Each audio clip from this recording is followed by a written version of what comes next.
menikmati kehidupan, menikmati kesehatan, dan segala sesuatu yang terbaik yang Tuhan sudah berikan bagi kami. Oleh karena itu hati kami melimpah dengan ucapan syukur. Hati kami meluap, kami mau menyanyi, kami mau memuji Tuhan. Lewat mulut kami mau meninggikan Engkau Tuhan. Berkati kami sekalian, jemaat Tuhan, yang menyaksikan ibadah ini secara live.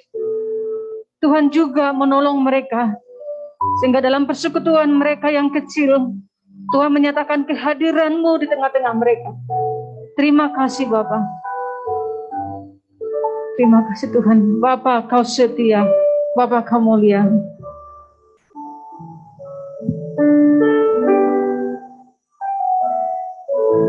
Bapa, Kau setia.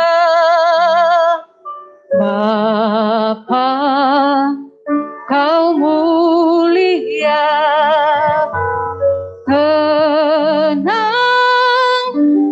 jiwaku, aman bersamamu.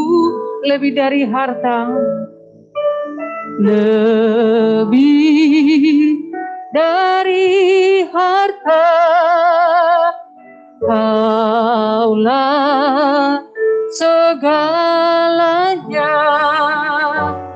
Tenanglah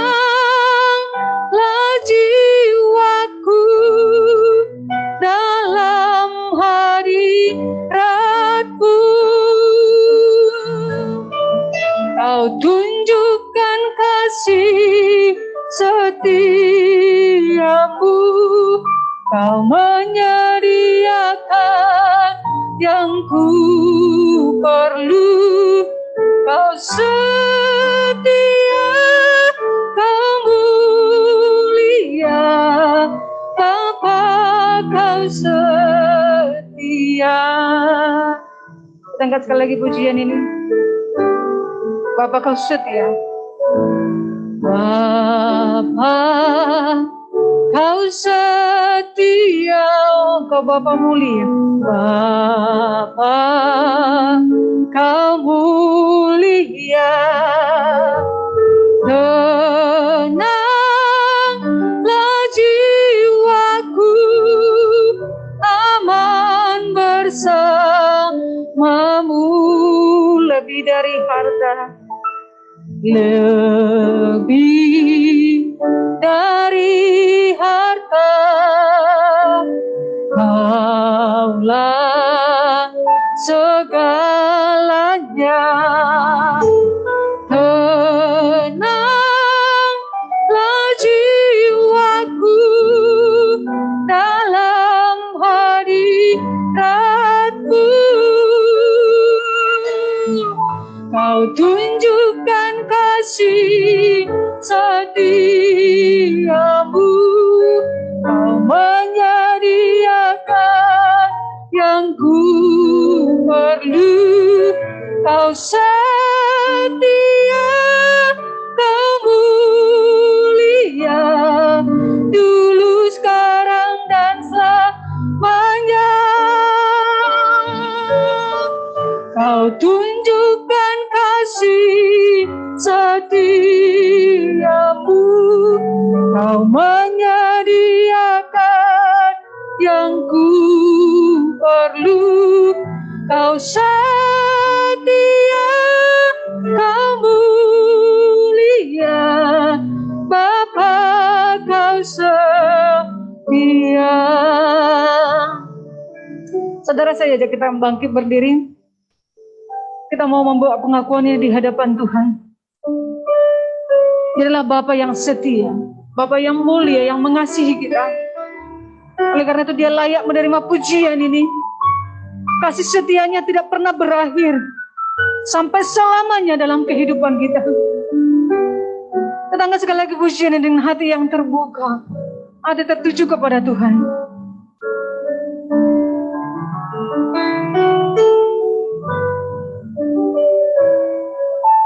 Bapa, Kau setia. Katakan Bapa, Kau mulia. Bapa, Bapa, Kau mulia, tenanglah jiwaku, aman bersamamu. Bapa, kita lebih dari apapun di dunia ini, lebih dari harta. Kaulah segalanya, tenanglah jiwaku, aman hadiratmu. Katakan, Kau tunjukkan kasih setiamu, Kau menyediakan yang ku perlu. Kau setia, Kau mulia, dulu, sekarang, dan selamanya. Kau tunjukkan kasih setiamu, Kau menyediakan yang ku perlu. Kau setia, Kau mulia, Bapa, Kau katakan, Kau tunjukkan kasih setiamu, Kau tunjukkan kasih setiamu, Kau menyediakan yang ku perlu. Kau setia, Kau mulia, dulu, sekarang, dan selamanya. Kau tunjukkan kasih setiamu, Kau menyediakan yang ku perlu. Kau setia, Kau mulia, Bapa, Kau setia. Kau setia, Kau setia, Kau mulia, Kau setia, Kau setia,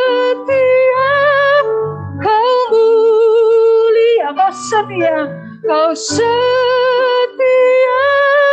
Kau mulia, Bapa, Kau setia.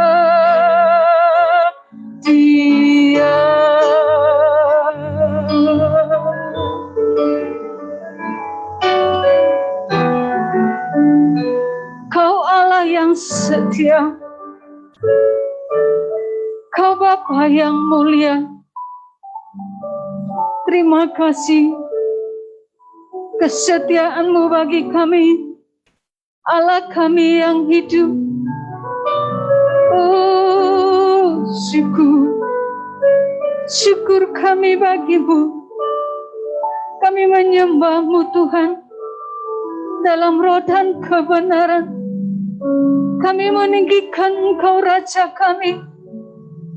Bagi-Mu-lah segala pujian, pengagungan, hormat, kemuliaan.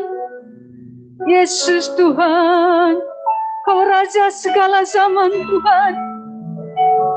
Tidak ada yang seperti-Mu. Ajaib dan agung segala jalan-Mu, Yesus. Oh, syukur bagi-Mu. Terima kasih Tuhan, berkat-Mu atas umat-Mu. Terima kasih Bapa. Kami akan bersorak meninggikan Engkau, sebab tidak ada yang dapat kami lakukan untuk membalas segala kebaikan-Mu, kesetiaan-Mu dalam hidup kami selain kami menyembah Engkau Bapa. Memuji Engkau dengan segenap tubuh kami, segenap jiwa kami. Lawat kami Tuhan. Kami serah diri kepadamu di dalam nama Tuhan Yesus kami berdoa. Haleluya. Mari orang percaya sama-sama katakan, Amin. Shalom Bapak Saudara, sekali lagi. Ada sukacita, amin. Ya, meskipun dunia sedang bergoncang, ada banyak hal yang terjadi di luar dari pikiran kita. Sesuatu yang tidak mungkin kita bisa kendalikan. Tetapi Allah kita adalah Allah yang kuasa. Dia mengendalikan segala sesuatu yang ada di dunia ini. Dan tidak ada yang seperti dia. Oleh karena itu dia satu-satunya milik kita yang paling berharga Bapak Saudara. Yang harus kita pegang sampai seumur hidup kita. Sampai selama-lamanya. Kita katakan pujian ini. Hanya kau milikku di surga. Haleluya.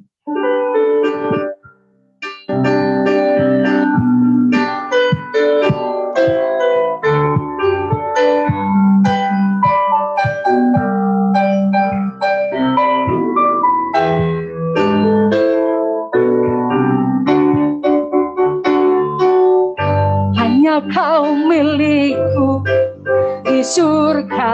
Amin.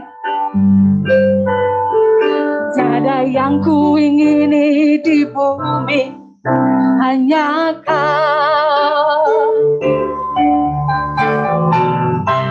Tak kuandalkan kekuatanku, namun yang pasti kau tetap selamanya Allah sumber kuatku, Allah sumber kuatku, Allah sumber kuatku dan bagianku selamanya, selamanya. Sekali lagi saudara, pujian ini dari awal. Hanya Engkau milikku di surga Tuhan. Hanya Kau milikku di surga. Yes. Tiada yang ku ingini di bumi, hanya Kau.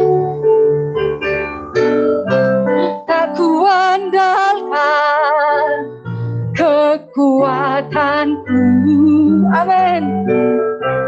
Namun yang pasti kan tetap selamanya Allah sumber kuatku, Allah sumber kuatku, Allah sumber kuatku dan bagianku selamanya. Allah sumber kuatku, Allah sumber kuatku, Allah sumber kuatku dan bagianku selamanya, selamanya, selamanya, selamanya. Ada sukacita Bapak Ibu? Saya melihat hari ini nggak begitu bersemangat ya. Mungkin karena beberapa orang cuman hadir yang hadir cuma beberapa orang seperti itu ya. Tapi sebenarnya bukan itu sumber kebahagiaan, bukan itu sumber sukacita kita. Oh saudara, Tuhan itu sumber kebahagiaan, sumber sukacita bagi kita. Jadi sebenarnya sukacita itu meluap dari hati kita. Amin. Ya bukan pula karena musik, bukan juga karena yang lain. Nah, kalau di hati kita ada Tuhan, maka kita berlimpah dengan syukur dan sukacita. Amin. Jadi saya berharap ya ke depan ada sukacita yang lebih lagi. Saya persilakan untuk duduk kembali. Kita akan persiapkan hati kita untuk mendengarkan firman Tuhan.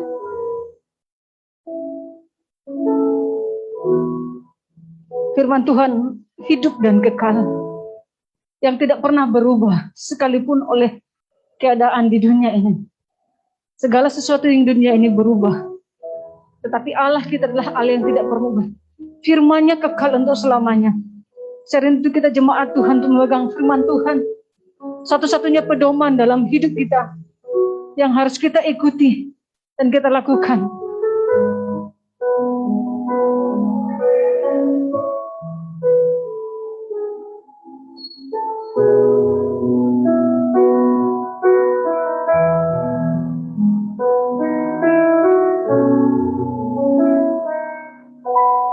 Ku rindu setiap waktu hidup di Kau benar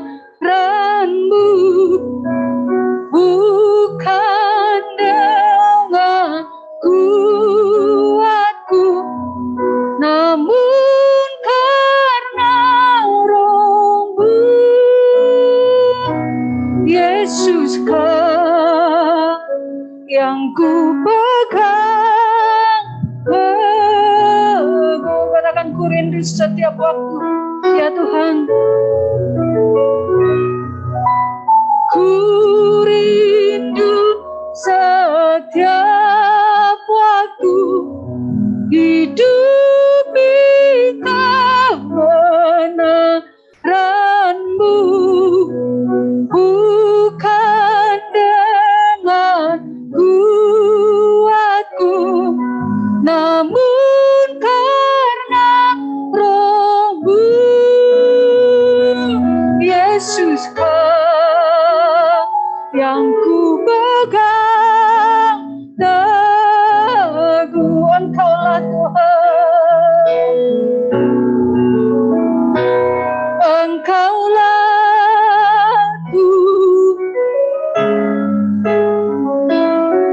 Engkaulah Raja, berdaulat atas hidupku, ku berserah penuh. Engkaulah Tuhan, Engkaulah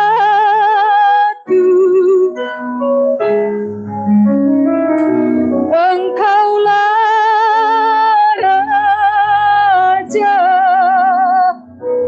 berdaulat atas hidupku, ku berserah penuh. Kita bangkit berdiri saudara. Engkaulah Tuhan, Engkaulah Tuhan, Engkaulah Raja, berdaulat atas hidupku, ku berserah penuh.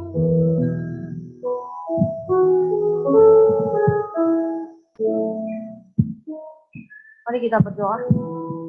Bapa kami dalam kerajaan surga, kami sungguh mengucap syukur kepada Engkau, Allah yang baik, Allah yang maha kuasa. Pada saat ini kami datang di tempat ini Tuhan, dimanapun kami berada Tuhan, kami datang beribadah kepada Engkau Tuhan. Engkau masih memberikan kami kesempatan untuk beribadah kepada Engkau Tuhan. Terima kasih Tuhan. Tuhan, sebentar lagi kami akan mendengarkan kebenaran firman-Mu.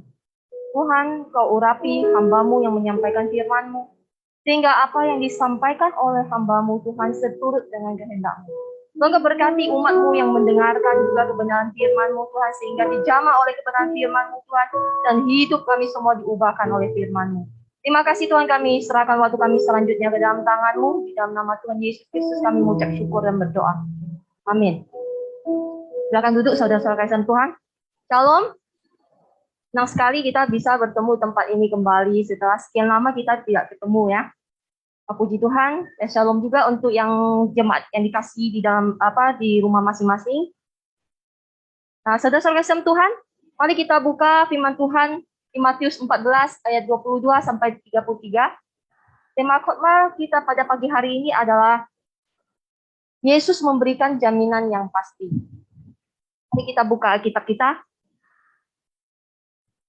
Matius 14 ayat 22 sampai 33.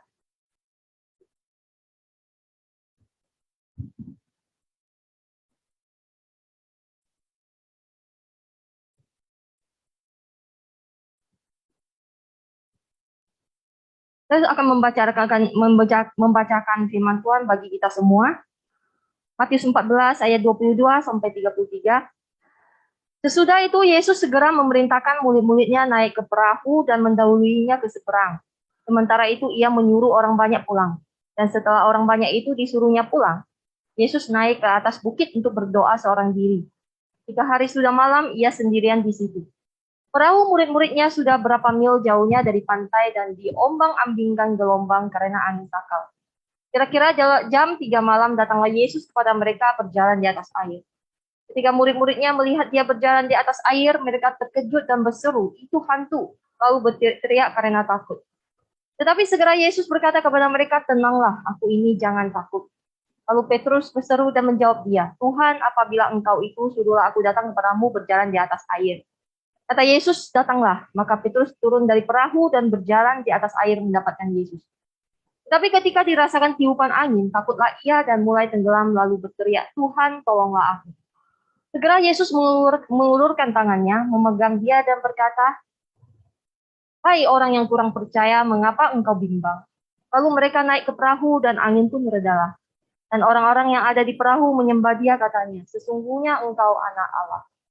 Saudara-saudara kasihan Tuhan, peristiwa Yesus berjalan di atas air ini juga selain terdapat dalam Injil Matius, juga terdapat dalam Injil Markus dan Yohanes. Dan ketiga Injil ini mencatat peristiwa Tuhan Yesus berjalan di atas air. Nah, di dalam ketiga kitab tersebut, peristiwa ini terjadi setelah peristiwa Yesus memberi makan 5.000 orang. Nah, saudara-saudara kasihan Tuhan, kita tahu kalau kita baca dari awal, kita tahu bahwa setelah mujizat, ya, mujizat yang dilakukan Yesus memberi 5.000 orang makan, mereka menghendaki Yesus menjadi pemimpin yang akan membebaskan bangsa Israel dari kelaparan dan penjajahan bangsa Romawi. Ya, namun Tuhan Yesus mengetahui maksud mereka dan segera memerintahkan murid-muridnya untuk naik ke perahu dan mendahuluinya ke Genesaret. Nah, sedangkan kepada orang banyak di situ yang tadi Tuhan Yesus beri makan, mereka disuruh pulang oleh Yesus. Dan Yesus sendiri naik ke atas bukit untuk berdoa sendirian. Nah, sementara itu, di tengah perjalanan, di situ dicatat apa? Perahu murid-muridnya diombang-ambingkan oleh angin sakal. Yaitu angin sakal itu adalah angin yang bergerak berlawanan arah, saudara. Jadi sekuat apapun murid-murid Tuhan Yesus itu mendayung untuk sampai ke tempat tujuan, nggak akan sampai-sampai. Nggak akan kunjung tiba di sebelah danau. Ya, karena angin sakal. Nah, di tengah segala kesulitan yang murid-murid Tuhan Yesus alami, tiba-tiba Tuhan Yesus datang dengan berjalan di atas air. Nah, yang tadinya angin sakal itu yang menjadi penghalang bagi murid-muridnya untuk sampai ke danau seberang, itu sama sekali bukan hambatan bagi Tuhan Yesus. Ya, sama sekali bukan hambatan bagi Tuhan Yesus. Nah, saudara-saudara kasih dalam Tuhan, dalam hidup ini kadang kita juga mengalami yang namanya goncangan angin sakal, saudara. Goncangan angin sakal dalam kehidupan kita itu dapat berbicara mengenai permasalahan kita, pergumulan kita, ya, penderitaan yang kita alami, tantangan yang harus kita hadapi. Ya, semua itu adalah angin sakal dalam kehidupan kita. Nah, kita tahu bahwa selama manusia hidup di dunia ini tidak ada yang lepas dari masalah, bukan? Sini siapa yang tidak punya masalah atau pergumulan? Atau yang tidak pernah mengalami kesusahan? Tidak ada. Semua kita di dunia ini pasti mengalami yang namanya pergumulan, permasalahan, tantangan hidup, banyak sekali. Ya.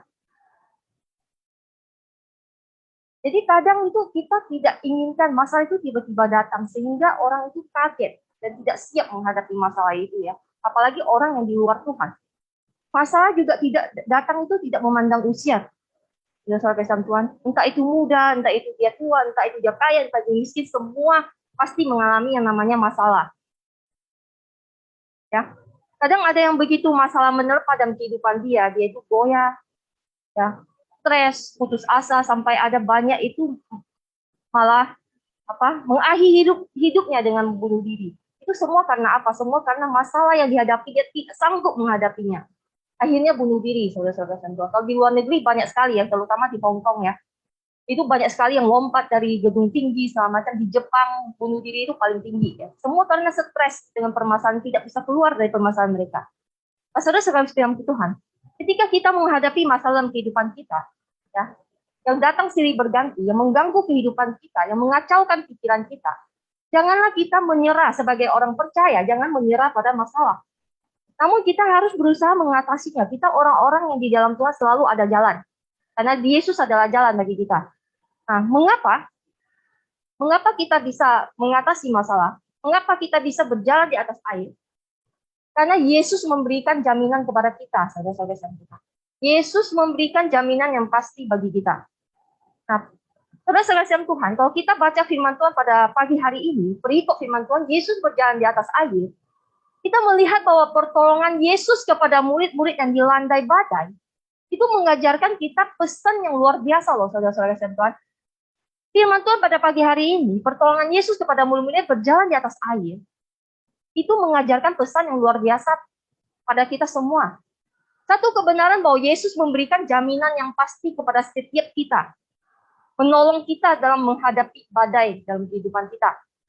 Apa jaminan sih yang diberikan Tuhan Yesus kepada kita sebagai orang percaya dalam melewati badai dalam kehidupan kita? Apa sih jaminan Tuhan Yesus? Nah, saudara saya Tuhan, saya merangkumnya menjadi 3 jaminan yang diberikan Yesus kepada kita semua. Yang pertama, Yesus memberikan jaminan bahwa badai yang terjadi dalam kehidupan kita itu atas seizin Dia. Yang pertama, Yesus memberikan jaminan bahwa badai dalam kehidupan kita, segala sesuatu yang terjadi di kita itu terjadi atas seizin Dia. Nah, saudara, waktu Tuhan Yesus memerintahkan para muridnya itu untuk menyeberang terlebih dahulu ke danau seberang, apakah Yesus tidak tahu bahwa di tengah jalan mereka itu akan mengalami yang namanya angin sakal? Yesus tahu enggak? Tentu saja Yesus tahu. Ya. Jadi saudara-saudara kasih yang Tuhan, kehendak Tuhan itu harus kita mengerti bahwa kehendak Tuhan itu tidak selalu nyaman bagi kita. Yang namanya kehendak Tuhan itu tidak selalu nyaman menurut kita. Sering kita berpikir bahwa hidup di dalam kehendak Tuhan itu selalu mengenai hal yang menyenangkan, berkatnya berlimpah dalam hidup kita, selalu tentang hal yang menyenangkan bagi kita. Belum tentu loh saudara kasih Tuhan, belum tentu. Hal yang baik menurut kita pun itu belum tentu itu kehendak Tuhan. Justru kadang kita kalau kita perhatikan, justru hal yang menyenangkan bagi kita, hal yang nyaman bagi kita dalam kehidupan kita itu justru kadang malah membuat kita semakin jauh dari Tuhan. Benar nggak? Ketika kita diberkati berlimpah-limpah, kita diberkati dengan kesehatan, dengan kekayaan, hidup aman-aman saja. Kadang kita malah menjadi tidak mengandalkan Tuhan. Malah menjadi jauh dari Tuhan. Karena kita merasa kita bisa sendiri dengan kekuatan kita. Kita seakan-akan tidak memerlukan Tuhan lagi. Nah, saudara Tuhan. Ketika Yusuf berjalan mengikuti kehendak Tuhan, apakah kehidupannya lancar-lancar aja?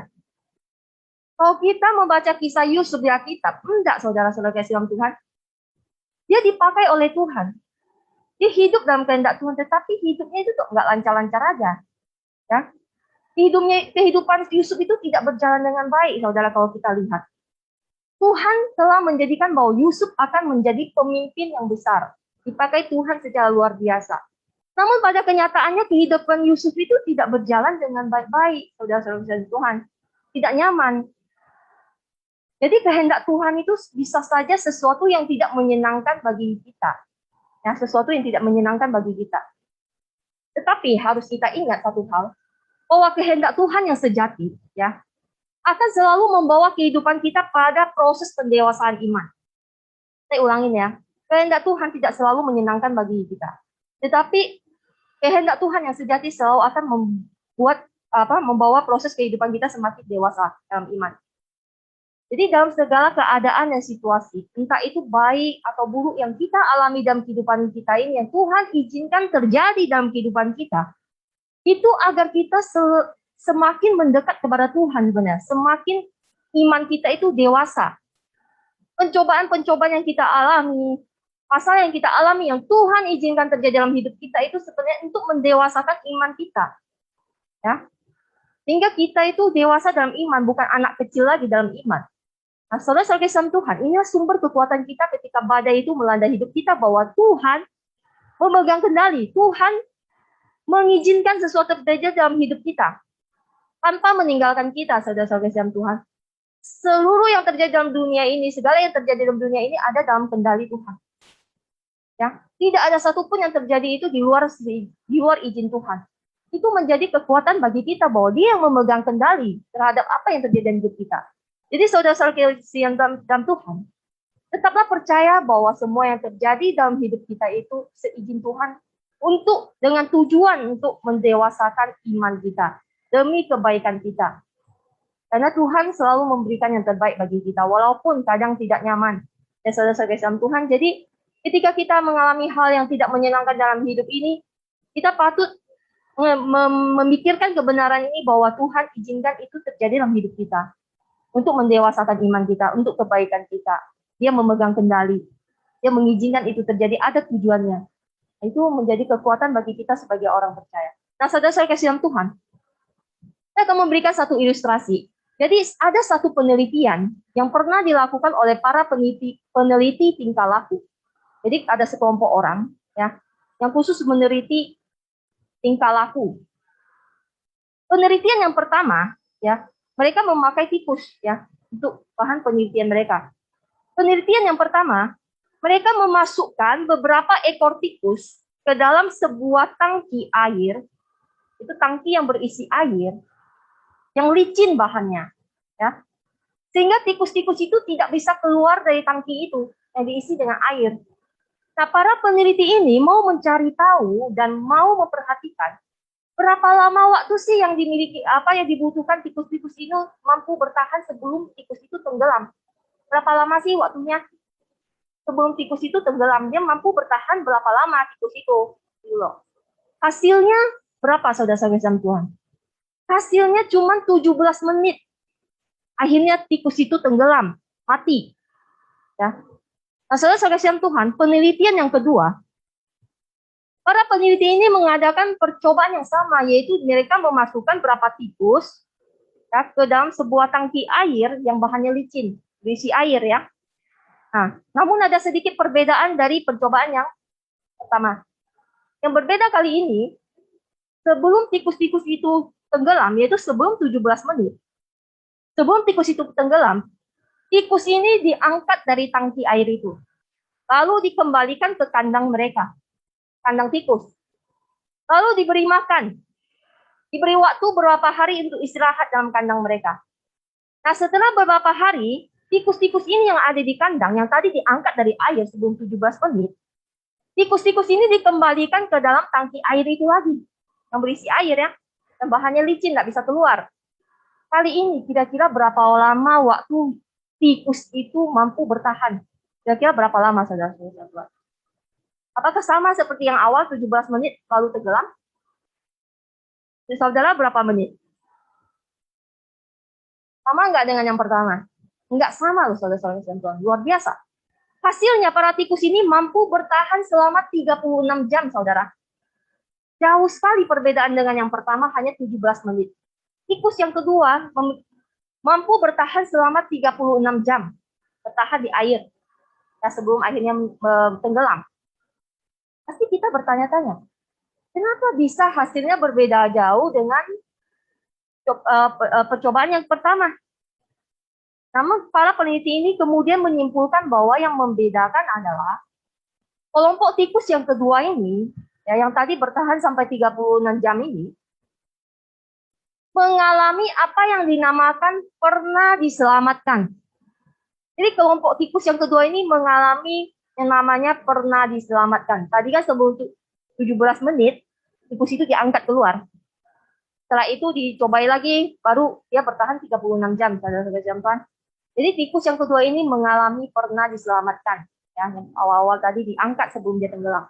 Sehingga pengalaman inilah yang membuat tikus ini mampu bertahan lebih lama dibandingkan yang pertama. Yang tidak pernah mempunyai pengalaman pernah diselamatkan.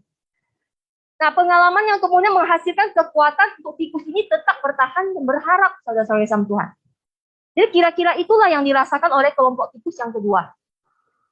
Jadi saudara-saudara kasih Tuhan, jika penelitian para ahli tadi mengatakan bahwa pengalaman pernah diselamatkan menjadi bagian penting yang memungkinkan tikus-tikus itu bertahan menghadapi persoalan, bagaimana dengan kita, saudara-saudara Tuhan? Tuhan terkadang izinkan persoalan datang ke dalam kehidupan kita, walaupun kadang itu ada kesalahan kita sendiri, tapi Tuhan izinkan untuk mendewasakan iman kita. Semakin hari, semakin iman kita bertumbuh makin kuat. Ketika kita sudah mengalami pertolongan Tuhan, ketika kita menghadapi masalah, maka permasalahan kita yang selanjutnya, kita akan lebih mampu bertahan dan berharap bahwa Tuhan yang dulu pernah menolong saya. Jadi ada harapan bahwa sekarang pun Tuhan akan menolong saya. Jadi ada harapan gitu. Untuk dia bisa tetap bertahan. Karena dia pernah mengalami pertolongan. Pernah diselamatkan. Begitu juga dengan kita, saudara-saudara Tuhan, dalam kehidupan kita dari awal kita percaya Tuhan Yesus sampai saat ini. Kita pasti banyak mengalami yang namanya pertolongan Tuhan dalam setiap permasalahan kita. Ketika tidak ada jalan keluar, ketika tidak ada yang bisa menolong kita, siapa yang menolong kita? Tuhan. Kita sudah mengalami semua itu. Itu hanya menjadikan kekuatan bagi kita untuk kedepannya menghadapi persoalan yang lebih berat lagi. Benar nggak saudara-saudara Tuhan?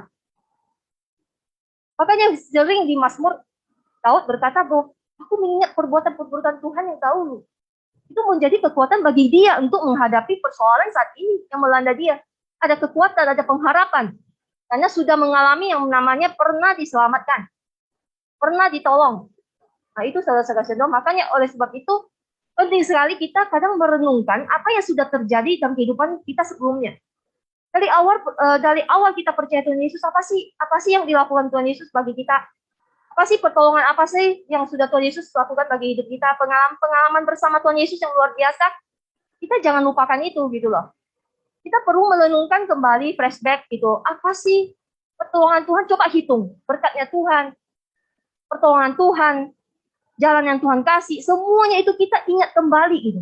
Itu menjadi sebuah kekuatan, pengharapan bagi kita kepada Tuhan saat ini dalam menghadapi bahkan ke depannya kita akan menghadapi persoalan yang kita alami yang lebih berat lagi. Saudara-saudara Tuhan, inilah bahwa segala sesuatu yang Tuhan izinkan terjadi dalam hidup kita untuk mendewasakan iman kita supaya kita semakin kokoh dalam iman. Supaya tidak cengeng, tidak gampang menyerah. Nah, saudara-saudara Tuhan, itu adalah poin pertama bahwa segala sesuatu yang terjadi dalam hidup kita Tuhan izinkan ya untuk mendewasakan iman kita. Jadi ketika kita mengalami namanya penderitaan, jangan langsung ngajak, oh Tuhan tidak baik. Tuhan membuang saya, Tuhan meninggalkan saya. Enggak. Lihat kehidupan Yusuf, lihat tokoh-tokoh lain dalam kita. Tuhan melatih mereka untuk kuat. Saudara-saudara Tuhan. Poin yang kedua adalah, Yesus memberikan jaminan bahwa ia berkuasa atas badai itu. Yesus berkuasa atas badai itu. Jadi Yesus berkuasa atas semua persoalan yang kita alami. Pada saat murid-murid Yesus ketakutan karena kapal mereka dilanda oleh badai yang hebat. Yesus tiba-tiba muncul di tengah badai dengan apa? Berjalan di atas air, saudara. Mengapa Yesus berjalan di atas air? Mengapa dia tidak langsung ke perahu itu? Atau dari jauh aja dia meredakan itu badai? Bisa aja kan? Karena dia kan Allah Maha Kuasa. Bisa. Kenapa enggak? Kenapa dia harus berjalan di atas air, saudara-saudara Tuhan? Kenapa Yesus datang menolong dengan berjalan di atas air? Perlu kita ketahui bahwa tindakan Tuhan Yesus berjalan di atas air ini punya makna dan tujuan. Yesus kalau melakukan sesuatu itu bukan tanpa makna dan tujuan. Pasti ada makna dan tujuan di balik itu. Saudara-saudara Tuhan,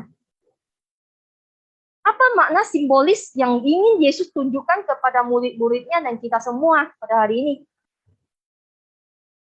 Saya mau tanya, yang menjadi persoalan pada murid itu apa sih? Yang menjadi persoalan atau ketakutan para murid itu apa sih waktu itu? Yang menjadi persoalan atau ketakutan para murid itu pada saat itu adalah gelombang air yang disebabkan oleh angin sakal. Ya? Yang mengombang-ambingkan perahu mereka. Mereka takut tenggelam. Karena gelombang yang besar. Itu sebabnya Yesus berjalan di atas air. Karena dengan berjalan di atas air, Yesus ingin menunjukkan bahwa segala persoalan, segala ancaman, segala ketakutan yang dihadapi oleh murid-murid Tuhan Yesus di atas kapal, itu hanyalah berada di bawah telapak kaki Yesus, saudara.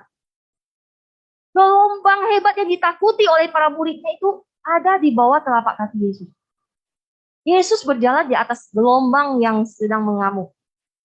Nah, saudara-saudara Tuhan, dengan berjalan di atas air, dalam gelombang yang ganas, Yesus ingin menunjukkan bahwa dia memang Tuhan atas ciptaan. Dia memang Tuhan atas ciptaan. Dan karenanya kita tidak perlu takut dan ragu. Dia berkuasa atas seluruh ciptaan. Ya. Saudara-saudara Tuhan, di ayat 27, Tuhan Yesus berkata kepada mereka, tenanglah aku ini, jangan takut. Tuhan menyuruh Petrus untuk tenang dan jangan takut. Nah, kalau saudara telusuri, kata tenang di sini dalam bahasa aslinya adalah tarseo. Ya, ini sering dipakai Yesus untuk menguatkan orang-orang yang datang kepada dia, orang-orang yang sakit, yang datang kepadanya. Sering pakai kata ini untuk menguatkan orang-orang sakit yang datang kepada Yesus. Nah, kata ini, tenanglah ini dalam bahasa aslinya, mengandung makna kok, peneguhan agar tetap tenang. Peneguhan bagi kita semua agar kita tetap tenang, tetap percaya, tetap teguh hati, serta tidak bimbang. Nah, inilah arti makna dari kata tenanglah. Nah, supaya kita tetap percaya, tetap yakin, tetap teguh hati, tidak bimbang. Nah, sedangkan rasa aku ini, karena jadi bilang tenanglah aku ini, jangan takut. Rasa aku ini, dalam bahasa aslinya itu adalah ego ini, saudara. Inilah aku. Ini bukan hanya menunjuk pada jati diri Yesus, tetapi menunjuk kepada hakikat Yesus sebagai Allah yang Maha Kuasa. Ya, Yesus ini menunjukkan bahwa Dia Allah yang Maha Kuasa, saudara-saudara Tuhan. Jadi tidak ada yang perlu ditakuti. Dia yang menciptakan semesta alam. Dia Allah yang mengendalikan segala sesuatu. Ini loh yang ingin Tuhan Yesus sampaikan. Nah, maka di ayat 27 ini Tuhan Yesus ingin mengatakan kepada Petrus saat itu dan kepada kita semua saat ini, agar apapun yang kita hadapi, kita tetap tenang. Teguhkan hati kita. Tetaplah percaya kepada Allah Sang Pencipta kita. Ya. Bahwa hanya Allah yang sanggup menyelamatkan kita. Siapa lagi yang menyelamatkan kita? Hanya Pencipta yang sanggup menyelamatkan kita, bukan manusia, bukan yang lain. Saudara-saudara silam Tuhan, apa yang menjadi ketakutan kita saat ini? Saya percaya setiap orang itu punya ketakutan sendiri. Apa yang menjadi ketakutan kita sekarang saat ini? Ya, ketika badai melanda kehidupan kita. Apakah itu ketidakpastian mengenai kehidupan yang kita takutkan? Tidak ada kepastian dalam kehidupan ini? Apa kekhawatiran kita? Apakah itu kelemahan kita yang kita khawatirkan, kita takutkan? Apakah permasalahan ekonomi? Apakah sakit penyakit? Apakah ketakutan akan kehilangan orang yang kita kasihi? Semua kita punya sesuatu yang kita takutkan, yang kita khawatirkan, saudara-saudara Tuhan. Akan masa depan kita, apalagi pandemi saat ini. Kapan kunjung selesainya? Kapan kita harus hidup begini? Kapan selesainya Tuhan? Pasti kita semua akan berdoa ya. Tuhan tolong cepatlah selesaikan pandemi ini. Supaya kita bisa membangun hidup kita lagi seperti dulu. Ada khawatir nggak kalau seandainya pandemi ini nggak selesai gimana? Gimana dengan bisnis saya, penjualan saya, hidup saya, studi saya, masa depan saya? Pasti ada dalam pikiran kita setiap orang ya. Hamba Tuhan sekalipun. Pasti ada. Apa yang terjadi ke depannya yang kita takutkan? Pasti ada, saudara-saudara Tuhan. Kita percaya sebagai orang percaya bahwa COVID-19 ini pun, pandemi ini terjadi itu atas seizin Tuhan. Karena tidak ada sesuatu pun yang di luar seizin Tuhan, saudara. Karena Dia yang memegang kendali ya. Jadi kita percaya, kita ikuti aja. Ya, tetap mengandalkan Tuhan, tetap melakukan protokol yang ketat, tetap berharap kepada Tuhan, tetap berdoa senantiasa. Ya, itu yang dapat kita lakukan, saudara-saudara. Dan jangan lupa di saat pandemi ini yang semua orang menjadi egois, kita sebagai orang percaya harus menjadi berkat bagi orang lain. Itulah fungsi kita dalam dunia ini, menjadi terang dan garam, saudara-saudara Tuhan. Ya, melihat saudara kita, tetangga kita yang kekurangan, kita harus bantu. Jangan egois, saudara-saudara Tuhan. Nah, inilah fungsi orang Kristen di tengah-tengah masyarakat yang belum percaya pada Tuhan Yesus, menjadi garam dan terang. Sehingga mereka bisa melihat di saat-saat terakhir ini ya, belum Tuhan Yesus datang kedua kali, sebelum mereka boleh mengenal Tuhan Yesus lewat diri kita, melihat diri kita. Mereka penasaran, siapakah ini? Kok di saat orang egois, mementingkan diri sendiri, tapi dia bisa mementingkan orang lain. Inilah saat kita bersaksi dengan apa yang kita lakukan di sekitar masyarakat kita, saudara-saudara Tuhan. Jadi saudara-saudara Islam Tuhan, kadang kita juga tidak melihat bukti akan kuasa Tuhan. Seakan-akan itu Tuhan itu diam. Kita sudah berdoa, kita sudah berharap, beriman, semacam. Tapi kadang tidak ada sesuatu yang terjadi, saudara-saudara Tuhan. Tapi harus satu hal yang kita ketahui bahwa Tuhan itu mendengar setiap doa kita. Tuhan tidak pernah sekalipun meninggalkan kita, orang percaya, orang yang dikasihi Dia. Walaupun kadang kita tidak melihat pertolongannya datang. Ya, padahal sebenarnya Tuhan Yesus sedang menghampiri kita dengan segala persoalan yang kita hadapi. Percayalah bahwa dalam setiap persoalan kita, ya, ada Yesus yang memegang kendali. Ada Yesus yang menemani kita. Jadi badai hidup yang kita alami pada akhirnya itu akan membuat kita melihat lebih jelas sebenarnya kuasa Tuhan itu dalam kehidupan kita. Dan waktunya sesuai Tuhan, bukan sesuai waktunya kita ya. Pada akhirnya kita akan melihat lebih jelas lagi. Dengan persoalan yang kita alami, kita akan malah lebih melihat lebih jelas lagi kuasa Tuhan. Saudara kasih dalam Tuhan itu adalah poin kedua. Ya. Nah, poin yang ketiga adalah jaminan yang ketiga yang Yesus berikan kepada kita adalah Yesus memberikan jaminan bahwa pertolongannya tidak pernah terlambat. Yesus datang tepat waktu. Ketika kita baca firman Tuhan yang tadi barusan, Yesus datang tepat waktu kan saudara. Dia tidak membiarkan para murid dan kapal yang mereka naiki itu tenggelam. Baru datang menolong mereka. Enggak. Pada saat badai mulai mengganas, ya kalau kita baca, Yesus muncul di hadapan mereka dan membuat badai itu reda. Yesus tidak pernah terlambat menolong mereka, saudara. Ini kita belajar dari firman Tuhan pada pagi hari ini. Ketika murid-murid hampir tenggelam, pastinya mereka berjuang sekuat tenaga kan, untuk supaya tidak tenggelam, supaya perahunya tidak sampai tenggelam. Mereka berjuang sampai Yesus datang menolong mereka. Ini menarik, saudara, bahwa Yesus datang tepat waktu. Nah, waktunya siapa? Bukan waktunya murid-murid, tapi waktunya Tuhan Yesus. Waktunya Tuhan. Jika waktu itu Yesus datang terlalu cepat, kira-kira apa yang terjadi? Coba kita renungkan, jika waktu itu Yesus datang terlalu cepat, bisa saja murid-murid itu merasa mereka selamat dari badai yang mengganas itu karena kekuatan mereka. Karena mereka sudah berusaha mendayung karena kekuatan mereka. Kalau Yesus datang terlalu cepat, mereka merasa itu karena kekuatan mereka selamat. Nah, tetapi Yesus datang tepat pada waktunya. Saudara sekalian dalam Tuhan, Yesus tidak akan pernah terlambat menolong kita. Nah, Dia tidak akan menunggu hingga kita benar-benar terpuruk. Tapi syaratnya selama kita bergantung kepada Dia, saudara-saudara Tuhan. Pertolongan Tuhan itu tidak pernah terlambat. Yesus pasti menolong kita ketika kita menghadapi banyaknya persoalan. Tetapi harus kita ketahui bahwa walaupun kita seringkali diperhadapkan dengan keadaan yang seperti saya katakan tadi, kayak seakan-akan Tuhan Yesus nggak menolong. Karena kita sudah berdoa. Namun percayalah bahwa pertolongan Tuhan Yesus itu bukan sesuai dengan waktu kita, tetapi sesuai dengan waktunya Tuhan. Ketetapan waktu Tuhan Yesus dalam menolong itu sangat penting loh saudara-saudara Tuhan. Jadi kalau kita perhatikan, ketika Tuhan Yesus menolong, tidak pernah terlambat dan tidak pernah terlalu cepat. Jadi ketetapan waktu Yesus dalam menolong itu sangatlah penting. Kenapa? Karena jikalau ia terlalu cepat menolong, maka seperti yang tadi saya katakan, bisa saja murid-muridnya itu berkata bahwa itu karena kekuatan dia. Ya, bukan karena pertolongan Tuhan. Oh, Tuhan Yesus terlalu cepat. Jika ia terlalu cepat menolong, ya, maka pertolongan itu sepertinya kurang berarti. Benar nggak, saudara? Kalau Tuhan terlalu cepat menolong, sepertinya kurang berarti. Gampang kali ya. Kita bisa saja merasa bahwa tanpa Tuhan pun sebenarnya kita bisa melewati ini. Nah, itulah manusia. Saudara-saudara Tuhan, sedangkan jika Tuhan terlambat menolong, itu bisa membahayakan kita.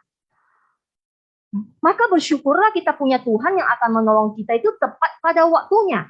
Waktunya tidak terlalu cepat dan tidak terlalu cepat dan tidak terlambat. Waktu Tuhan bukan waktu kita. Kadang Tuhan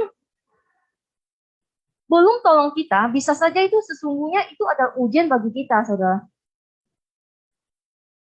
Tuhan menunda pertolongan, kadang juga ada maksud yang dikehendakinya untuk kehidupan kita. Apapun itu semua pasti untuk kebaikan kita. Ya, sama seperti murid yang mendapat ujian, menghadapi ujian. Jika murid ujian pasti guru diam kan? Membiarkan muridnya ujian, menghadapi sendiri dulu.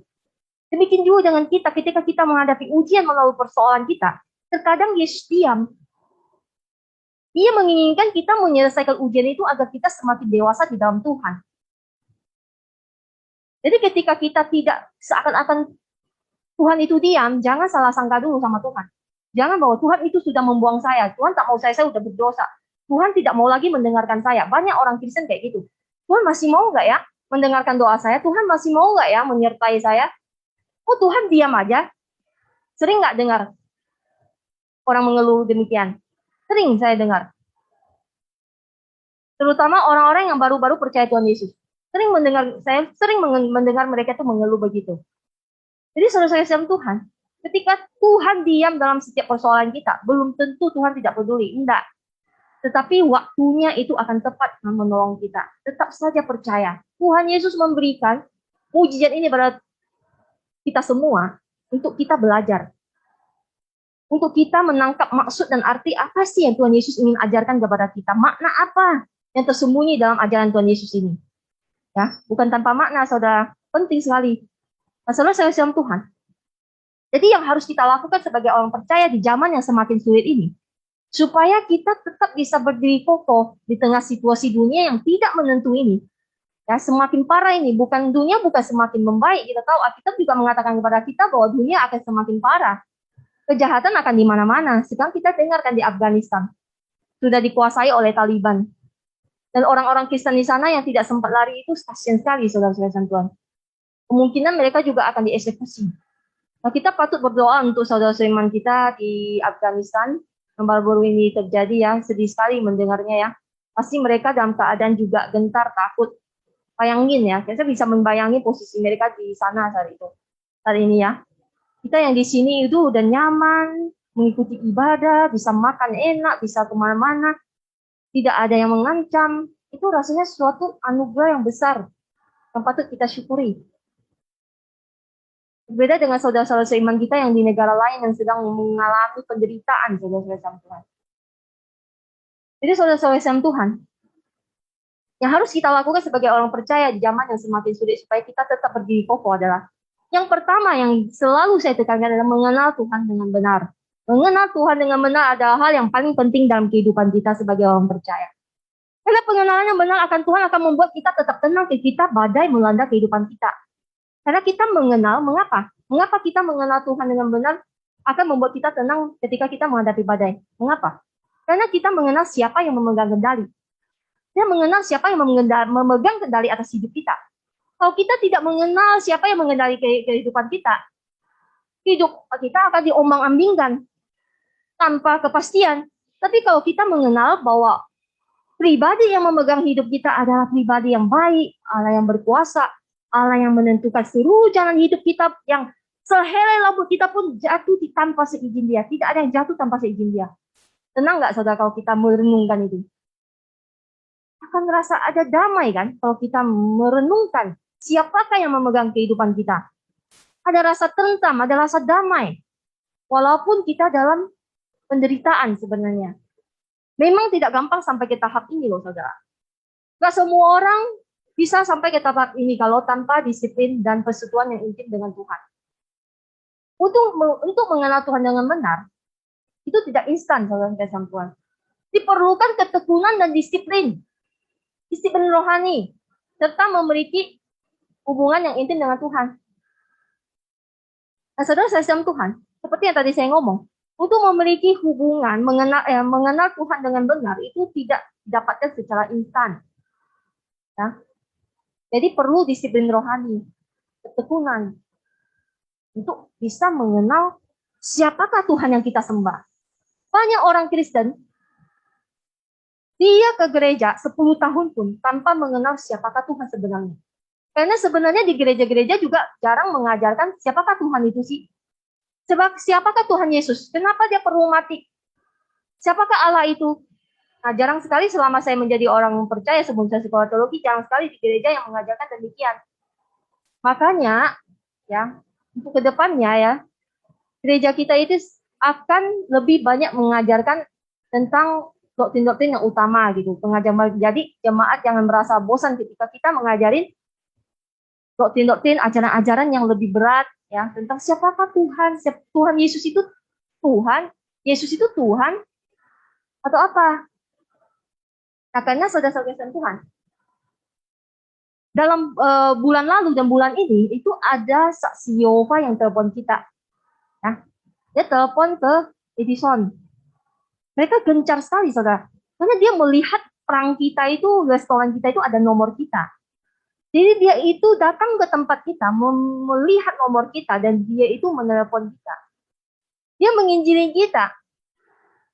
Dengan gencarnya dia itu mengajarkan doktrin-doktrinnya, ya, dengan sabar. Ya, orang sudah bilang, oke, jelasin, dia tak mau dengar.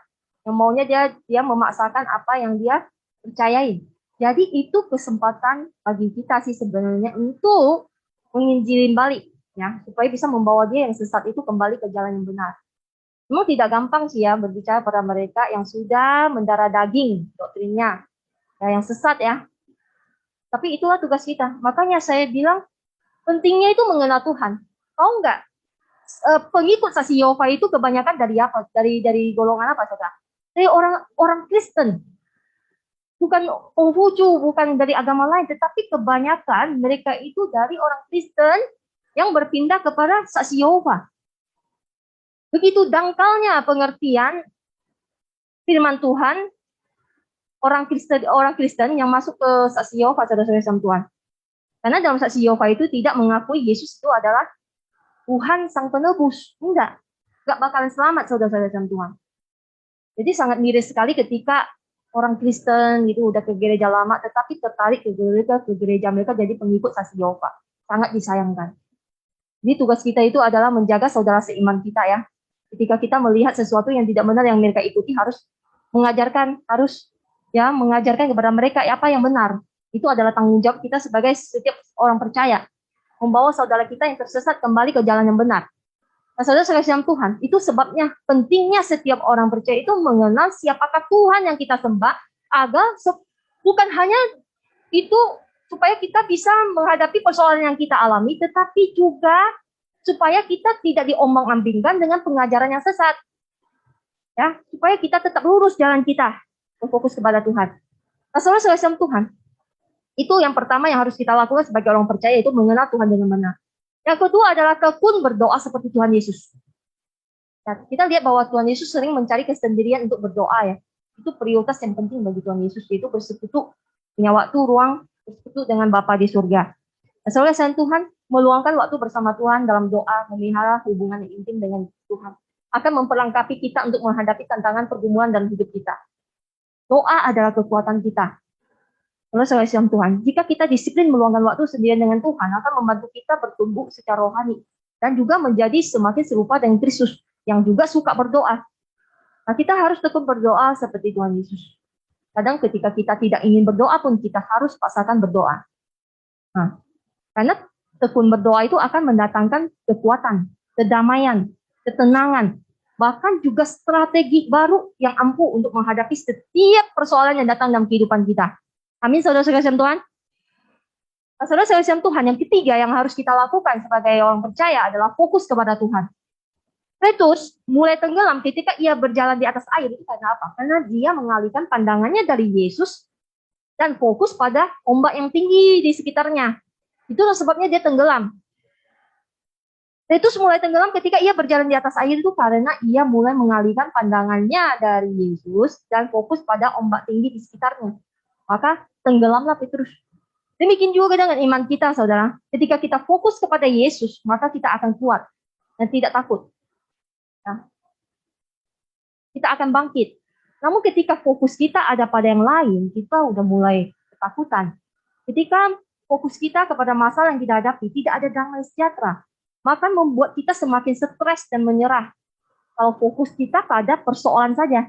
Tetapi kalau fokus kita kepada Yesus yang adalah Sang Pemberi Jalan, Sang Pemberi Jawaban, yang mengendalikan segala sesuatu, maka ada kekuatan yang kita peroleh.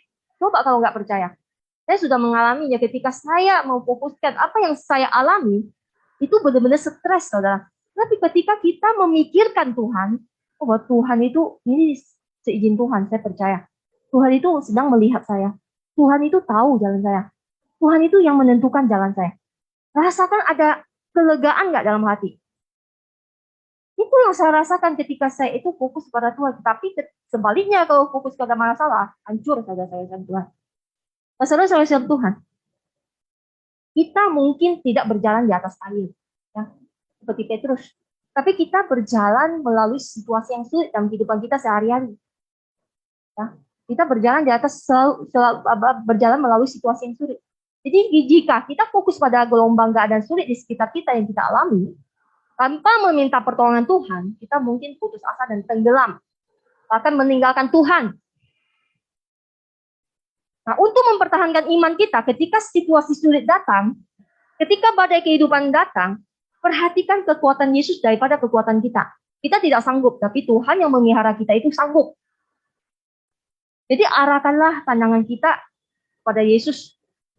Tentunya ini tidak instan. Tentunya ini harus memiliki pengenalan yang benar akan siapakah Yesus baru bisa. Nah, saudara-saudara Tuhan. Yang keempat yang harus kita lakukan adalah mengandalkan Tuhan. Di sini kita lihat walaupun Petrus sempat bimbang ya, dia kan bimbang tuh, hampir tenggelam ketika ia berjalan di atas air. Tapi apa yang dia lakukan selanjutnya? Kalau saudara lihat, dia kan bimbang terus jatuh ke tenggelam ya, hampir tenggelam ya. Ketika ia berjalan di atas air dia jatuh kan. Tapi setelah itu apa yang dilakukan oleh Petrus? Coba baca. Petrus itu segera berteriak kepada Tuhan.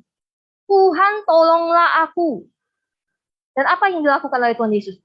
Tuhan Yesus segera loh. Bukan menunda-nunda loh, nggak menunda, tunggu sebentar ya. Enggak, segera Tuhan Yesus mengulurkan tangannya memegang dia. Ketika dia berteriak kepada Tuhan dalam keadaan yang genting. Ya. Segera berteriak kepada Tuhan. Itu yang harus kita lakukan ketika kita sudah tak sanggup, saudara-saudara. Ketika kita udah rasa tidak ada jalan keluar segala macamnya. Terkadang iman kita itu bisa goyah, saudara. Bukan nggak bisa. Ini bukan berarti kita itu udah gagal. Enggak. Ketika iman Petrus goyah dan ia takut, dia segera berseru kepada Tuhan. Satu-satunya pribadi yang dapat menolong dia sadar. Di ayat 30 dan 31 bisa lihat ya. Bukan berarti Petrus gagal ketika dia itu imannya goyah dan dia jatuh ke air. Bukan udah gagal imannya, enggak. Ya, bukan berarti begitu. Tetapi ketika dia berseru pada Tuhan, Tuhan segera menolong dia. Ketika kita khawatir tentang masalah sekitar kita, meragukan kehadiran dan kemampuan Kristus untuk menolong kita, kita harus ingat bahwa dia satu-satunya yang sungguh-sungguh benar-benar akan menolong kita, bukan yang lain. Jadi apapun yang kita alami, andalkan Tuhan. Berseru kepada dia. Pernah nggak saudara berseru sungguh-sungguh? Seringkali saya ketika menghadapi masalah, saya berseru. Yesus, tolong saya. Tapi dengan penuh hati dengan hati yang penuh ketungguan. Yesus, tolong saya. Yesus, tolong saya. Berseru kepada Tuhan. Dan Tuhan tolong. Nah, saudara sama Tuhan. Hal yang kelima yang harus kita sebagai orang percaya yang harus kita lakukan adalah setia menyembah Tuhan. Nah, saudara, kalau kita lihat setelah badai reda, mereka yang ada di perahu itu apa yang mereka lakukan? Respon apa yang mereka lakukan? Mereka itu langsung menyembah Tuhan Yesus. Itu respon yang mereka berikan. Itu satu-satunya tanggapan respon yang tepat adalah menyembah Yesus. Dan mengakui bahwa dia adalah benar-benar anak Allah. Itu yang dilakukan oleh murid-muridnya loh. Dan peristiwa itu telah meneguhkan iman mereka terhadap Yesus. Dan sangat meyakinkan mereka bahwa dalam dialah terdiam seluruh kepenuhan kealahan. Ya. Sebab semua orang tahu bahwa tidak seorang pun kecuali Sang Pencipta alam semesta yang mampu melipatkan gandakan roti. Ya. Tidak seorang pun kecuali Sang Penguasa yang sanggup berjalan di atas air. Siapa yang bisa melakukan mukjizat yang luar biasa seperti itu? Hanya Tuhan. Oleh sebab itu dengan bukti tersebut mereka membuat pengakuan iman. Sesungguhnya engkau anak Allah. Memang sebelumnya itu mereka sudah tahu bahwa dia adalah anak Allah. Tapi sekarang mereka lebih yakin lagi dengan apa yang dilakukan oleh Yesus. Jadi mereka di situ itu setelah ditolong Tuhan Yesus itu mereka meresponi pertolongan Tuhan dengan apa? Dengan menyembah Tuhan. Ada banyak orang yang sudah ditolong Tuhan, termasuk kita, tidak tahu berterima kasih. Benar nggak, saudara? Kadang saya juga kayak gitu loh. Setelah waktu susah-susahnya kita berseru pada Tuhan, setelah Tuhan tolong saya akan lebih bersungguh-sungguh lagi. saya akan melakukan ini dan ini. Tetapi setelah penderitaan kita lewat dan karena Tuhan tolong kita seringkali lupa loh. Kita kembali lagi ke kehidupan normal gitu, tanpa masalah, aman-aman aja gitu. Jadi tidak merespon dengan baik, tidak merespon dengan seharusnya. Kita sering lupa akan pertolongan Tuhan dalam hidup kita, apa yang sudah Tuhan lakukan dalam hidup kita. Jadi firman Tuhan pada pagi hari ini mengajarkan pada kita bahwa penyembahan adalah respon kita terhadap keagungan dan kebesaran Tuhan. Itu pertolongan Tuhan dalam hidup kita. Tapi penyembahan yang sejati adalah memuji dan menyembah Allah meski dalam menderita. Ya. Terus itu harus bedakannya.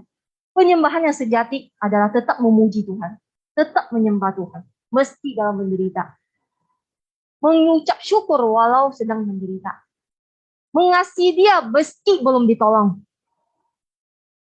Ada yang mengatakan begini, iman sebesar biji sesawi dapat memindahkan gunung. Tetapi iman yang sejati tetap percaya walaupun gunung tidak berpindah. Itu adalah statement dari seorang pendeta terkenal di Indonesia ya. Saya lupa namanya kalau Hikman Silait kalau nggak salah. Itu statement itu luar biasa loh saudara. Iman sebiji sesawi dapat memindahkan gunung, tetapi iman yang sejati tetap percaya walaupun gunung tidak berpindah. Nah, saudara-saudara Tuhan, itulah kebenaran yang harus kita pelajari. Jangan menjanjikan pada orang kau pasti ditolong oleh Tuhan. Kamu pasti dibebaskan dari segala sakit penyakit. Ya, ketika dia tidak mengalami itu, dia akan kecewa sama Tuhan. Memang ada terjadi, Tuhan itu pasti menolong, ya. Kalau kita beriman kepada Dia, tetapi ada kasus-kasus tertentu yang Tuhan izinkan terjadi. Bukan Tuhan tidak tolong, tetapi ada maksud dan tujuannya. Supaya orang tidak salah paham. Makanya dalam menderita sekalipun, walaupun belum ditolong Tuhan, tetap kita mengasihi Tuhan. Tetap kita setia kepada Tuhan. Tetap yang kita sembah adalah Tuhan Allah Tritunggal. Tidak ke yang lain. Itu penting sekali saudara-saudara Tuhan. Karena banyak pengajaran di luar sana yang mengajarkan, kamu ikut Tuhan pasti enak. Kamu ikut Tuhan pasti nyaman. Ketika orang itu tidak memiliki itu, apa yang dia akan lakukan? Pembohong. Tak mau lagi dia percaya. Itu kan saudara-saudara Tuhan. Nah, jadi saudara-saudara Tuhan, firman Tuhan pada pagi hari ini mengajarkan kepada kita bahwa bagaimanapun besarnya persoalan kita, pergumulan kita, penderitaan kita, Yesus memberikan kita jaminan yang pasti. 3 jaminan yang Tuhan Yesus berikan kepada kita. Yang pertama, Yesus memberikan jaminan bahwa badai itu terjadi sesuai dengan atas seizin Dia. Yang kedua, Yesus memberikan jaminan bahwa Ia berkuasa atas badai itu. Yang ketiga, Yesus memberikan jaminan bahwa pertolongannya tidak pernah terlambat. Tidak terlalu cepat dan tidak terlambat. Itu waktu Tuhan. Saudara-saudara Tuhan, tugas kita adalah pertama mengenal Tuhan dengan benar. Perlu disiplin rohani untuk mengenal Tuhan dengan benar. Kedua, tekun berdoa seperti Tuhan Yesus karena berdoa adalah kekuatan. Berdoa adalah mendatangkan kekuatan, damai sejahtera, ketenangan dalam jiwa kita. Ketiga, fokus kepada Tuhan. Ketika kita fokus kepada masalah kita, maka kehancuran yang akan terjadi.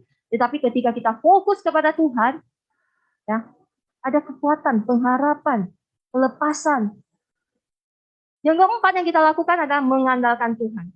Ketika kita menghadapi segala persoalan yang begitu berat, seakannya tidak mungkin selesai, tetapi andalkan Tuhan. Berseru kepadanya, meminta tolong seperti Petrus ketika tenggelam. Dia berseru kepada Tuhan Yesus dan Tuhan Yesus segera mengeluarkan tangannya, mengangkat dia naik. Yang kelima, meresponin ya pertolongan Tuhan dengan setia menyembah Tuhan. Setia menyembah Tuhan, tidak lupa atas segala pertolongan Tuhan dalam kehidupan kita. Jadi apapun Tuhan, walaupun ya belum ditolong, tetap setia menyembah Tuhan karena kita tahu siapa Allah yang benar itu, yang menyelamatkan jiwa kita. Itu yang paling penting. Yang paling penting seperti yang lagu kita nyanyikan tadi. Yang paling penting adalah kita sudah memegang Yesus itu. Yang paling penting Yesus sudah memegang kita malah. Ya. Yesus sudah kita dapatkan, itu yang paling penting dalam kehidupan kita. Ya. Saudara sekasih Tuhan, inilah firman Tuhan pada pagi hari ini. Semoga ya, kiranya firman Tuhan pada pagi hari ini dapat menguatkan kita semua di tengah-tengah pandemi yang tidak kunjung selesai tengah-tengah penderitaan, tengah-tengah persoalan yang kita alami, sehingga kita mendapat kekuatan baru dari firman Tuhan pada pagi hari ini. Mari kita berdoa. Bapa kami dalam kerajaan surga, kami sungguh bersyukur untuk firman Tuhan pada pagi hari ini, Tuhan. Kami percaya tidak ada yang kebetulan, Tuhan. Firman-Mu pada pagi hari ini mengajarkan kepada kami bahwa Tuhan, segala sesuatu terjadi atas seizin Engkau, Tuhan. Dan juga Engkau menguasai, Tuhan. Mengendalikan segala sesuatu, ya Tuhan. Apa yang terjadi semua dalam kendali Engkau, ya Tuhan. Dan Engkau berkuasa atas segala badai yang terjadi dalam dunia ini, Tuhan. Tuhan, biarlah setiap kami, Tuhan, boleh yakin dan percaya, Tuhan, sungguh-sungguh beriman kepada Engkau, ya Tuhan. Bahwa pertolongan-Mu, Tuhan, tidak pernah terlambat dalam kehidupan kami. Tuhan, biarlah setiap kami, Tuhan, boleh sungguh-sungguh mengenal Engkau dengan benar. Siapakah Engkau dalam kehidupan kami? Tolonglah kami untuk setiap kami, Tuhan, setiap umat-Mu itu di tempat ini maupun ada di rumah masing-masing, Tuhan. Boleh sungguh-sungguh mengenal Allah yang benar, ya Tuhan. Sehingga dalam kehidupannya, Tuhan, kehidupan kami semua, kami sungguh, Tuhan, boleh hidup dalam kehendak-Mu, Tuhan. Apapun yang kami alami, penderitaan apapun yang kami alami, badai apapun yang terjadi dalam kehidupan kami, Tuhan, kami percaya Engkau tidak pernah meninggalkan kami. Engkau yang mengendalikan seluruh alam semesta ini, Tuhan. Bila kebenaran firman ini dapat memberikan kekuatan dan pengharapan dalam hidup kami, Tuhan. Bahwa Engkau lah Allah yang luar biasa, Allah yang maha kuasa. Kami serahkan jemaat kami di dalam tangan-Mu, Tuhan. Biarlah apa yang mereka alami, Tuhan, mereka boleh tetap mengandalkan Engkau. Tetap boleh berseru meminta pertolongan Engkau, ya Tuhan. Tetap setia menyembah Engkau, ya Tuhan. Terima kasih, Tuhan. Kami serahkan waktu kami selanjutnya ke dalam tangan-Mu. Hanya di dalam nama Tuhan Yesus Kristus, kami mengucap syukur dan berdoa. Amin.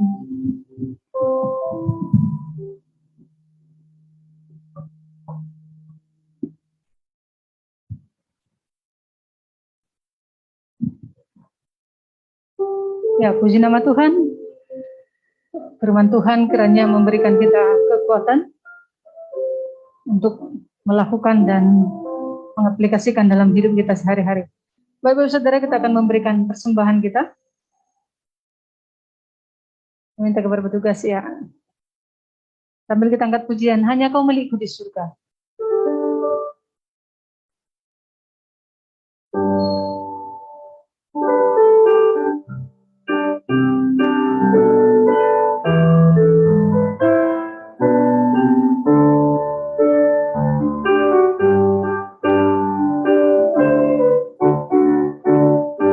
Hanya Kau milikku di surga.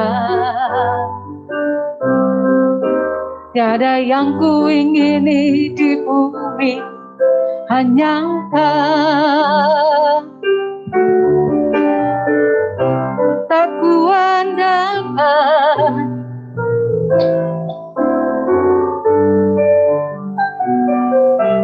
namun yang pasti Kau tetap selamanya Allah sumber kuatku, Allah sumber kuatku, Allah sumber kuatku dan bagianku selamanya, selamanya.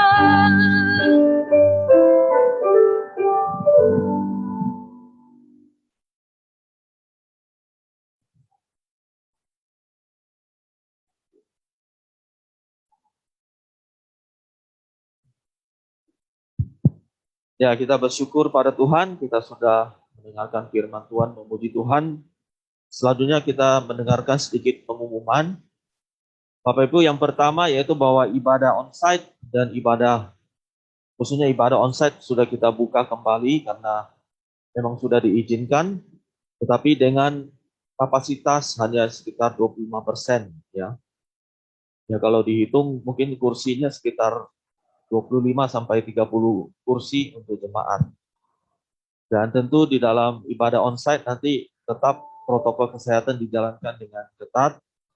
Dan secara bersama juga dilakukan ibadah online melalui Zoom. Jadi bagi Bapak Ibu sekalian, jangan pernah kita ketinggalan melewatkan, kita tetap tekun di dalam ibadah kita kepada Tuhan walaupun di tengah situasi seperti saat ini.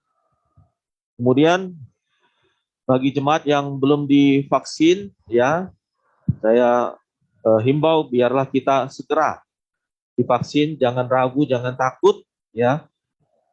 Kita harus segera divaksin supaya program pemerintah ini kita lakukan dengan baik, ya.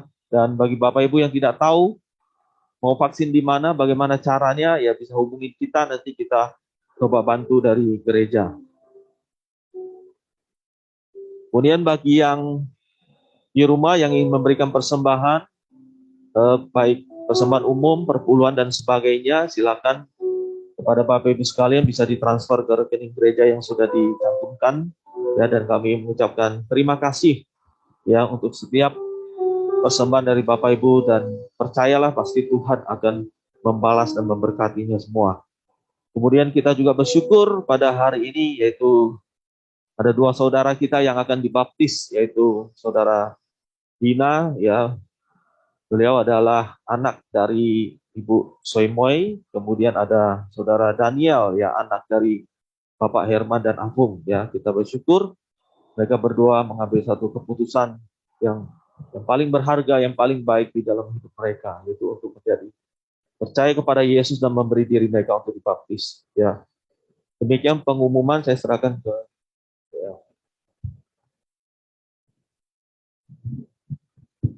Baik, kita akan mengakhiri kebaktian kita. Kita bangkit berdiri. Kita angkat pujian, kami memuji kebesaran-Mu Tuhan.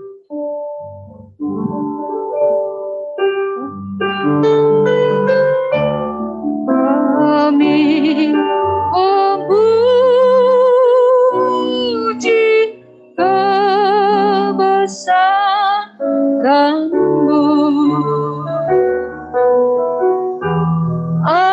Ajaib Tuhan, ajaib Tuhan, kami memuji kebesaran-Mu. Ajaib Tuhan,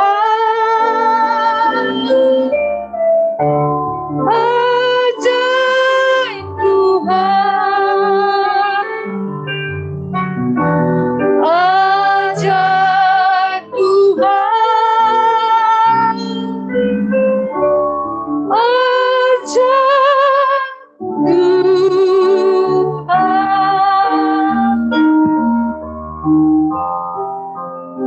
Saudara-saudara kasih dalam Tuhan, mari kita menaikkan doa Bapa kami. Bapa kami di Yang surga, dikuduskanlah nama-Mu, datanglah kerajaan-Mu, jadilah kehendak-Mu di bumi seperti di surga. Berikanlah kami pada hari ini makan kami yang secukupnya, dan ampunilah kami akan kesalahan kami, seperti kami juga mengampuni orang yang bersalah kepada kami. Dan janganlah membawa kami ke dalam pencobaan, tapi lepaskanlah kami daripada yang jahat. Karena Engkau yang punya kerajaan dan kuasa dan kemuliaan sampai selama-lamanya. Amin. Umat yang dikasihi dalam Tuhan, pulanglah dan bawalah berkat, cinta kasih dari Allah Bapa kita surgawi, dan damai sejahtera dari Juru Selamat kita Tuhan Yesus Kristus, serta persekutuan yang indah bersama Roh Kudus menyertai kita sekalian dari hari ini sampai Yesus datang yang kedua kalinya. Haleluya. Amin. Saudara Tuhan, ibadah selesai.